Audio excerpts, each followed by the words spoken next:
In other news, now with another special report, I send it off to senior reporter Karin Kerwell. Hello ladies and gentlemen, I'm Karin Kerwell and I'm bringing you a segment about the times in Argentina during the Dirty War.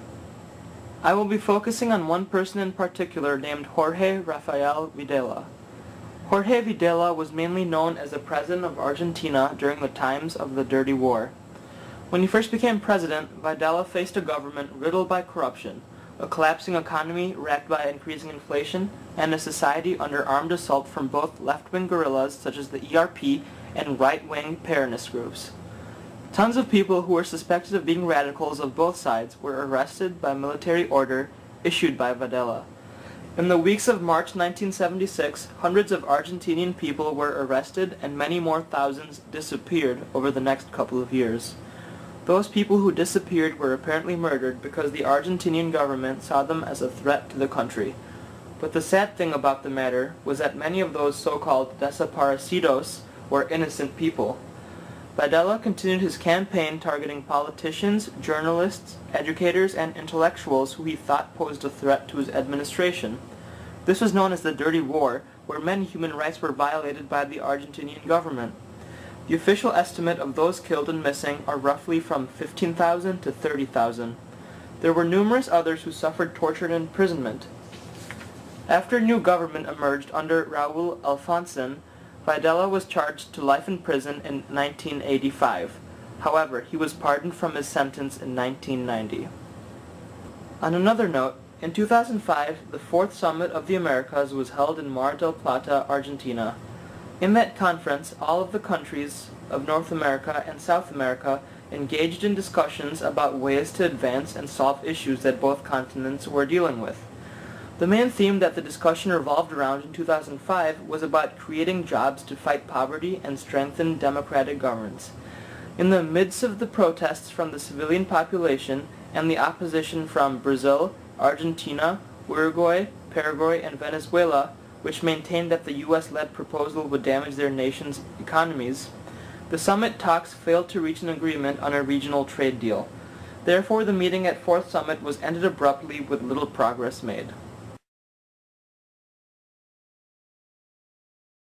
I'm Karin here with Mr. McDonald, and we're going to interview him about the Argentinian Dirty War.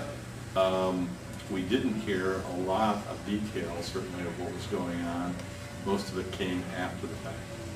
Okay, and have you heard about like the desaparecidos, or the Argentinian people who were like who disappeared and were never really heard from? Mm-hmm. There were right-wing hit squads, if you will, during that period of time that eliminated opposition. When I say right-wing, those would be conservative, opposed to communist intervention, or that's how the leftists were viewed. And do you know what like America's view was on this at that time?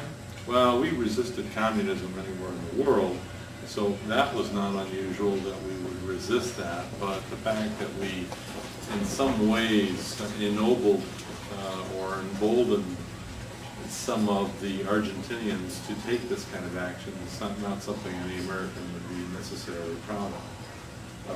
They ended up killing a number of people and eliminating them. They disappeared, but ultimately they died as a result of it. All right, and then what do you feel about this whole matter? Like, what is your opinion about it? Do I endorse the murder? No. No. But I understood the resistance toward communism. You have to live through that era to understand the fear people had of communist domination. The two largest countries on the planet were communist, with more and more teams joining. As it turns out, the communism countries will collapse, as did the Soviet Union and others. And then finally, do you think like the Argentinian government was justified in so many like murders and disappearances of people? Are they justified in murder? Never. Okay. All right. Well, thank you. That's it.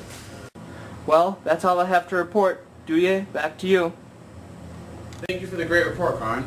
To conclude this special report, I advise everyone to remember the atrocities that occurred in Argentina in the 1970s, and let's hope this never happens to anyone ever again.